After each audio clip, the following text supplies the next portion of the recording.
Hi friends. Bharat Pak వైషమ్యాల మధ్య రేపు 7వ తారీఖున ఇండియాలో మాక్ డ్రిల్ జరగబోతున్నారు. అసలు ఈ మాక్ డ్రిల్ అంటే ఏంటి, ఎన్ని రకాలు, దీనివల్ల ఉపయోగం ఏంటో ఒకసారి తెలుసుకుందాం.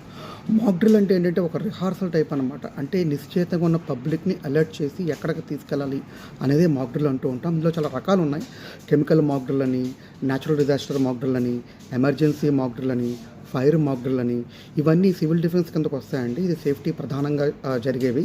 ముఖ్యంగా ఎంఎన్ఎస్ కంపెనీస్లో చాలామందికి తెలుసు. ఏమైనా ఒక ఫైర్ అలారం వచ్చినప్పుడైనా, ఒక సైరన్ వచ్చినప్పుడు మనం ఏం చేయాలి, మనం ముందుగా ఎవాక్యుయేట్ అవ్వాలి, ఆ ఏరియాను వదిలేయాలి, లిఫ్ట్లు యూస్ చేయకూడదు, స్టైర్స్ యూస్ చేయాలి, అసెంబ్లీ పాయింట్కి వెళ్ళాలి, ఎక్కువగా గోల చేయకూడదు, ప్యానిక్ అవ్వకూడదు, అట్ ద సేమ్ టైము వంగి ఉండాలి, తక్కువగా మాట్లాడాలి. ఇవన్నీ పాయింట్స్ అనమాట.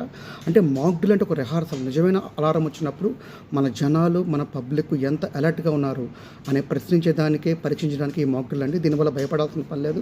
Stay safe, stay alert. మీ నందు